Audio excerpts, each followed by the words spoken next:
बाबा आपन को आम चैनल मध्य स्वागत जनइबी कौन कहे जो भली भाव ए राजनीतिर अस्थिरता देखाई नारी दुष्कर्म हऊ हत्या हऊ निर्यातना से बढ़ी चली विरोधी दल माने पूरा सक्रिय हो उठी तो यही परिस्थिति आगु को कमती कौन रस्थिति ओडिशार राजनीति कथा आमर माँ मान अत्याचार वृद्धि पाउची। अच्छा माँ मान अत्याचार वृद्धि न पाइबा पर्यंत ये असुर पलंकर नष्ट हबनी। अच्छा नष्ट हो पारे केबे असुर को पापगत हेले जाइकी असुर माने निधन हेबे। अच्छा एथिपाई कि आमर प्रशासन को टलमल कर प्रशासन को जिते टलमल कले प्रशासन हटबनी। अच्छा ताले ए जो नारी निर्यातना कहते बढ़ी चलो आगु आउरी आउरी नारी बढ़ी चली चली तो बढ़ी आउरी भी आउरी आगु आउरी हो पारे असंभव किसी नुहे नहेले आम असुर दल केबे निधन हो पारना। अच्छा आउ कहले जो आउ किए किए माने चाकरी फाकरी क्षेत्र कि कार किसी असुविधा कार सब होगा असुविधा बोले सरकारी कर्मचारी ये समय आसीबो से दिने मांस मांस खाइबे हा हताश हेबे सरकारी कर्मचारी माने कारण कारण से मान को दरमा पाई परिबे ठीक समय रे कारण युद्ध लागिबो तेना युद्ध को सब पठा जीवो सरकारी कर्मचारी की पचारे किए देश बंचिले देशवासी सिना बंचिबे ताले जो युद्धटा आसी आगु को जो कहले हबो से युद्ध बोध हुए न हे नथिबो तो असंभव किछि नुहे संभव भी हे पारे। ताले आगु को ए बढिया परिस्थिति हबो बोली से जाना पड़लानी सूचना जाना जाउची। सूचना बोले केमति कोन जानले देखिए सूर्यास्त समय पश्चिम आकाशटा जिते बड़े रंगीबा वर्ण दिशुथिबो लाल रंग घाउ वर्ण लाल रंग जो लाल रंग दिशुथिबो जानबे तो देश पई कि संपूर्ण विपद अछि विपद। पूर्व मध्य आम चैनल माध्यम वीडियो करथलु कि माने 2-3 मास तळे जे आकाश नाली वर्ण से वीडियो मध्य आम चैनल माध्यम रे थिला से पठैथिली से सेउटू से जे जानिया लोक जानथिबे आ जे अजानत लोक से कहीं जानिबो नाय। अच्छा आउ कोन कोन रहिबु जे हम ओडिसा प्रति जो भली परिस्थिति ना गति करती विरोधी कर भूमिका कोन रहबे विरोधी माने काळे काळे अछंती विरोध करिवे। हां जे सृष्टि आरंभ रु देवदानव कर युद्ध चली एबे भी नुहे सत्य चली तेचारे चली द्वापर चली कली भी चली आगु को जो आसीबो जे सत्य अनंत युद्ध से भी देवदानव मानकर कली चलीबो।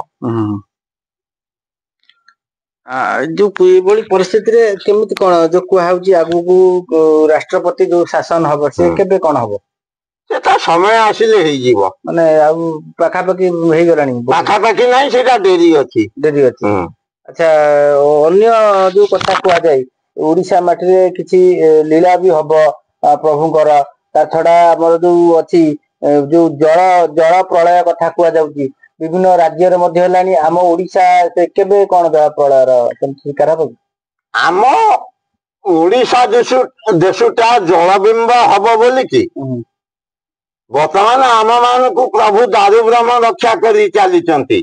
अच्छा आम माने जदि सेतिरे सतर्क न हबा अद्भुत सागर हेब बलियार छुईब पर्वत शिक बारंगरी भकत सकत हेई न बसिब बेनी पासे जल जीव बारंगरी बेनी पासे जल जीव हठात समुद्र बलिष्ठ होइकी पर्वत आकार मारी आसब एकाथरे आम एगुड़ाक रामपी नहीं सागर मध्य पकईदब भसईदब केवल जो माने भक्त लोक जो माने सत्यव्रत से धार्मिक लोक मान केवल बंचिकी रे सी आखि बुझी आखि खोलला बेलू जल पास कर किछि नथिबो ତାହେଲେ ଏଭଳି ଆସିବ ସାତ ତାଳ ଗଛ ଉଞ୍ଚର ପର୍ବତ ଯେତେବେଳେ ବୁଡିକି ଆସିବ ଏଇଟା କଣ ଯାଇତାଇ କଥା।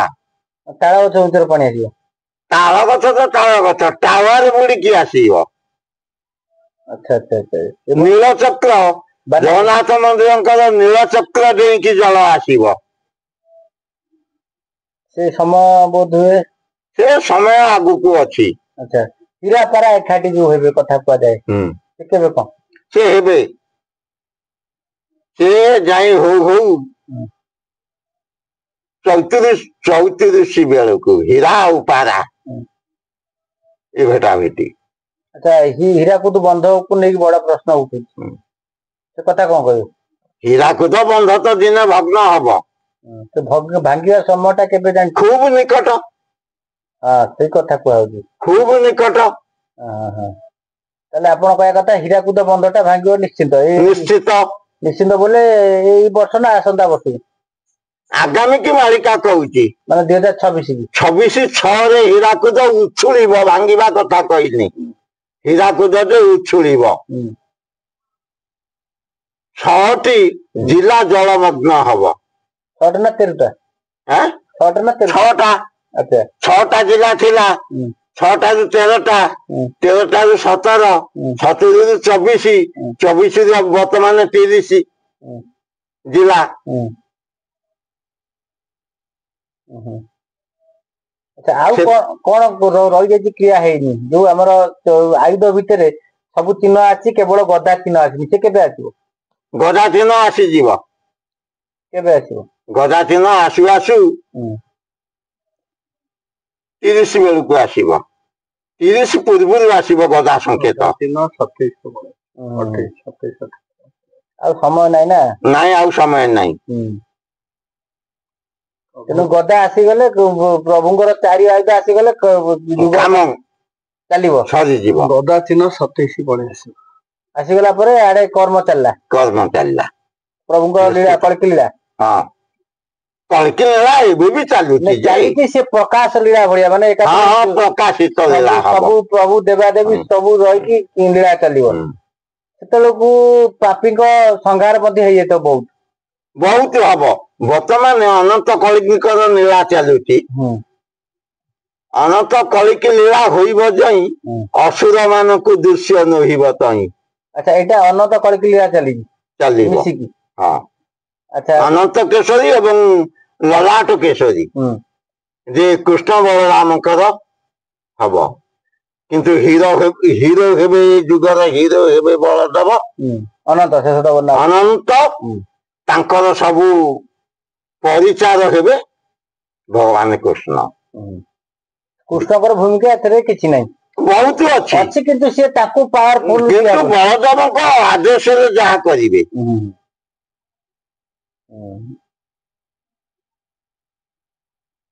ତାହେଲେ ଅନନ୍ତ କଳକିଙ୍କର ଚାଲିଛି ନା କେ ବର୍ତ୍ତମାନ ଚାଲିଛି ଗୁପ୍ତରେ ଚାଲିଛି। ଗୁପ୍ତ ଲୀଳା ଚାଲିଛି। ଆଚ୍ଛା ଆଚ୍ଛା ଆଗକୁ ପରିପ୍ରକାଶ କରିବେ ଆଉ। ପରିପ୍ରକାଶ ହବ ବୋଇଲେ ଘନ ଘନ ହବ। ଘନ ଘନ ହବ ବୋଇଲେ ସେତେବେଳକୁ ଏ ଯୋଉ ସଂହାର ଲୀଳା ଟା ଅଧିକା ହେଇସାରିଲା ପରେ ସଂହାର ଲୀଳା ଟା ଅଜସ୍ର ଏଭଳି ଆକାରରେ ହବ ଯେ କଳ୍ପନା ବାହାରେ। ମାନେ କୋଉଠି କିଏ କେତେବେଳେ ମରିବ ତାର ହିସାବ ନାହିଁ। ମାନେ କୋଉଠି ଗାଡି ଦୁର୍ଘଟଣା ତ କୋଉଠି ପ୍ଲେନ ସ୍କାର୍ଟ ଏମିତି ଅନେକ ହବ ଯେ ଆକାଶ ପଡିବ ବଜ୍ର ବହୁଳ ଭୂମଣ୍ଡଳ ଦେବ ଜାଳି ବଜ୍ରପାତ ବି ଅଜସ୍ର ହବ। କେହି ରୋକି ପାରିବେନି ବଜ୍ରପାତ। ଆଚ୍ଛା ଘଡଘଡି ଦବ ଆଉ ଉଲ୍କା ଖସିବା କଥା ଯୋଉ କୁହାହଉଛି ଉଲ୍କା ଖସିବ। ଗ୍ରହକୁ ଗ୍ରହ ସବୁ ଇଏ କରିବେ ଧକ୍କା ଖାଇବେ। ତାଳମେଳ ରହିବନି। ସବୁ ଅଗ୍ନି ବିସ୍ତାର ହବ ଆମର ବିଶ୍ୱରେ। ତାପରେ ଯୋଉ ସେ ପୋଡି ଜାଳି ହବ ଛାରଖାର ଭଳିଆ। ହଁ ଏଗୁଡା ତ ସବୁ ପୋଡି କାରିକି ପୋଡା ଜଳା ବର୍ତ୍ତମାନ ଆରମ୍ଭ ହେଇଗଲାଣି ଯଦି ଆଉ ଅନେକ ଆହୁରି ଆରମ୍ଭ ହବ ଆଉ। ତାହେଲେ ମାନେ ରାଜନୀତି କଥା ବି କହିଲେ ବି ରାଜନୀତିରେ ଅସ୍ଥିରତା ଦେଖାଦବ ନିଶ୍ଚିତ। ବହୁତ ଅସ୍ଥିରତା ଦେଖାଯିବ। ରାଜନୀତିରେ ଅସ୍ଥିରତା ଦେଖାଯିବ କିନ୍ତୁ ଆମର ଯେ ପଦ୍ମ ବୁଝିଲ ଯେ ମୋଦି ସରକାର ହଟିବା ବହୁ କଷ୍ଟକର ପଦ୍ମ ତିନୋଟା ସଦା ସର୍ବଦା ଜୟୀ ମହାପୁରୁଷ ଲେଖିଛନ୍ତି। ଆଚ୍ଛା, ତାହେଲେ ଓଡିଶାରେ ମଧ୍ୟ ସେଇଭଳି ପରିସ୍ଥିତି ଦେଇ ଗତି କରିବ। ହଁ।